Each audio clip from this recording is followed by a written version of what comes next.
Hello student, question number 2, OC first chapter, page number 3. Significance of management principle. Significance of management principle important question नहीं है, board में आता नहीं है लेकिन मैं शॉर्ट इसके बारे में आपको बताऊंगा. सिग्निफिकेंस मतलब होता है features. It is also called the features of principal of management.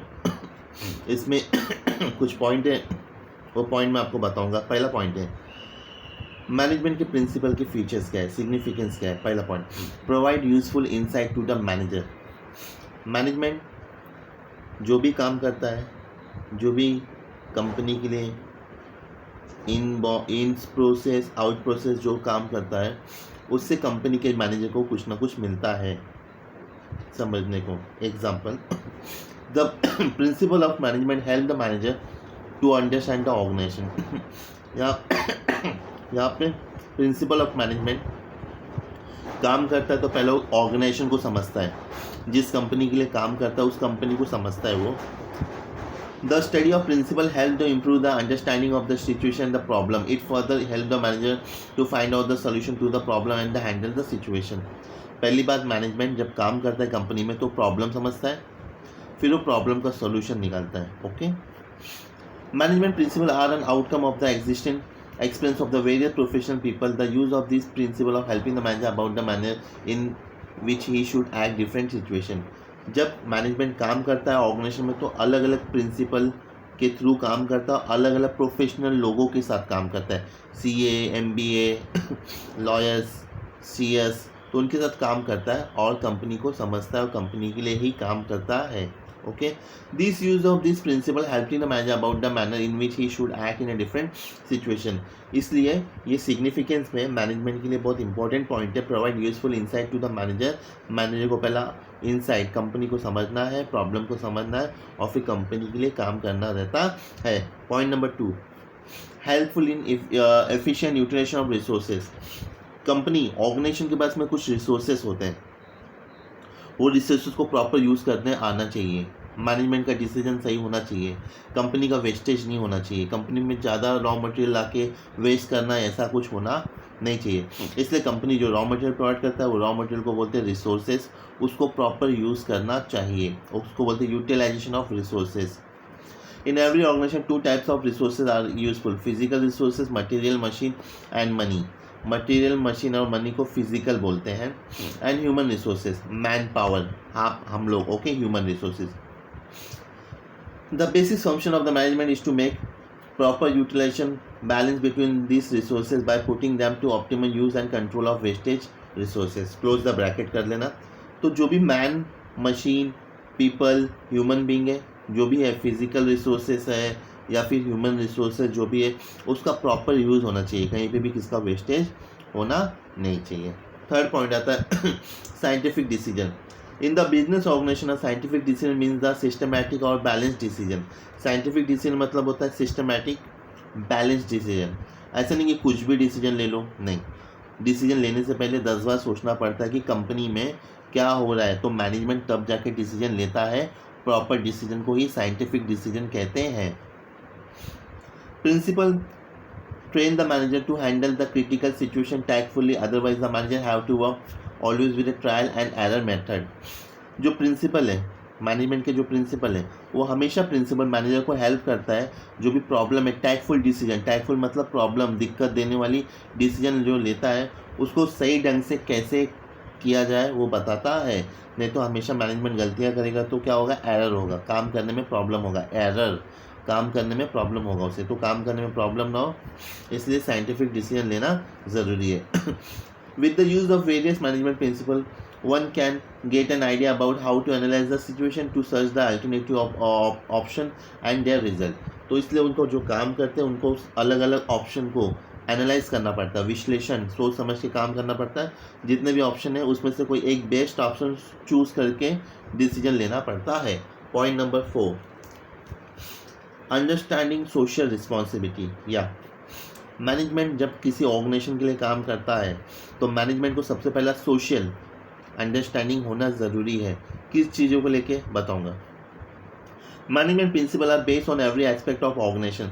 They are not developed only from viewpoint of handling the resources effectively, but they guide management in the understanding and social responsibility of organization.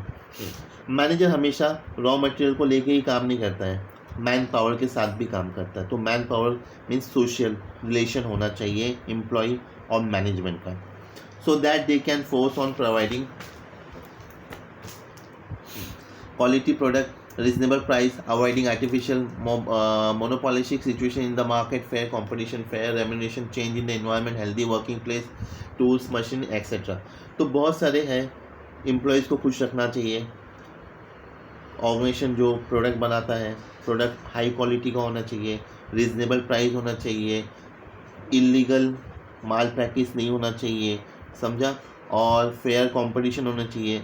क्योंकि company जब यहाँ पे competition, जैसा कि एक पार्ले जी biscuit और एक Britannia है, तो पार्ले जी अपना बिजनेस अच्छे से करना चाहिए. ये नहीं कि ब्रिटानिया कंपनी को कुछ ना कुछ फंसा दे करके, या फिर ऐसा समझे कि कॉम्पिटिटर है मैं आगे निकलूँ, ऐसा नहीं सोचना चाहिए. पब्लिक सोशली में एम्प्लॉइज़, कस्टमर, कॉम्पिटिटर, गवर्नमेंट सब आ जाते, तो सबके बारे में फेयर अच्छी सोच रख के बिजनेस करना चाहिए. पॉइंट नंबर 5, एंकरेज R&D, जिसको हम लोग बोलते हैं रिसर्च एंड डेवलपमेंट. ऊपर से लूँगा. हर एक ऑर्गेनाइजेशन में मैनेजमेंट को अपने प्रोडक्ट को लेके R&D करना चाहिए. R&D मतलब रिसर्च एंड डेवलपमेंट करना चाहिए, तब जाके मार्केट में वो न्यू प्रोडक्ट अनाउंस कर सकता है. Principle of management are dynamic, they are the nature gone on the changing along with the changing the business world. Changing, जैसे बिजनेस वर्ल्ड चेंज हो रहा है, वैसे ही प्रिंसिपल ऑफ मैनेजमेंट को क्या करना चाहिए, अपने आइडियाज़ को भी चेंज करना चाहिए. एग्जाम्पल, पहले पार्ले जी बिस्किट आता था सादा, बाद में पार्ले जी बिस्किट खा के लोग थक गए, तो उन्होंने क्या किया, रिसर्च एंड डेवलपमेंट किया. 2 बिस्किट के बीच में क्रीम चिटका दिया, ऑरेंज फ्लेवर, मैंगो फ्लेवर, इलायची फ्लेवर, हाइड एंड सीक, अलग अलग बिस्किट आ रहे हैं. तो ये रिसर्च एंड डेवलपमेंट के ही हिसाब से हो रहा है, इसलिए लोग वो बिस्किट को खा रहे हैं. बॉन हो गया. Okay. Over the year, they have developed to suit the current need. It is the place the manager to bring the conscious improvement in them. Close the bracket. Them, close the bracket. लोगों की situation के हिसाब से लोगों की सोच भी change होती है, इसलिए रिसर्च एंड डेवलपमेंट करना ज़रूरी है प्रोडक्ट को लेके. जैसा अभी लॉकडाउन है हम लोग लॉकडाउन में स्टडी कर रहे हैं, फेस टू फेस क्लास में स्टडी नहीं हो पा रही है, लेकिन ऑनलाइन से तो स्टडी कर रहे हैं. That is new innovation, new ideas. Research and development help to coordinate and control. Management principles are guideline for the better coordination and control. It is very challenge leading to create the coordination and cooperation among the different employees working in the departments. It is also difficult task for manager keep control of the performance employee. Coordination and control, यहाँ पे management का काम है एक department को दूसरे department से coordination होना चाहिए. हेल्प, परचेज को सेल से, सेल को प्रोडक्शन से, फाइनेंस से परचेज से. तो यहाँ पे हर एक डिपार्टमेंट को क्या होना चाहिए, कोऑर्डिनेशन होना चाहिए और कंट्रोल होना चाहिए कि क्या काम कर रहे हैं, प्रॉपर कर रहे हैं, क्या गलत तो नहीं कर रहे, तो कंट्रोल करना चाहिए. डेवलप ऑब्जेक्टिव अप्रोच, हर एक मैनेजमेंट को ऑर्गेनाइजेशन के अंदर एक ऑब्जेक्टिव होना चाहिए, मकसद, गोल क्या है, यस कंपनी को सक्सेसफुल बनाना है. With the help of various principal of management one can develop an objective opportunity. Manager can identify the business opportunity, root cause of the problem is correct manner and can provide appropriate solution. तो जो भी company को successful बनाना है, company को successful बनाने में जो भी प्रॉब्लम आती है, रूट कॉस्ट, उसको रूट बोलते हैं, प्रॉब्लम जड़, मुसीबत की जड़, उसको निकालना है, उसका सोल्यूशन ढूंढना है, ऑल प्रिंसिपल के साथ ही काम करना है, तब जाके कंपनी अपना टारगेट अचीव कर पाएगी. ओके, ये थे 7 पॉइंट, आप इसको रीड करो. नेक्स्ट क्वेश्चन है वेरी इंपॉर्टेंट, एंड्रयू फ्यूल. ये एक मैनेजमेंट है, मैनेजमेंट में इन्होंने लिखा है अपनी बुक्स जिसका नाम है एंड्रयू फ्यूल, और उनके 14 प्रिंसिपल हैं. एंड्रयू फ्यूल की थ्योरी है, उनके 14 प्रिंसिपल है. बोर्ड एग्जाम में 10 मार्क्स की लाएगा नेक्स्ट वीडियो में.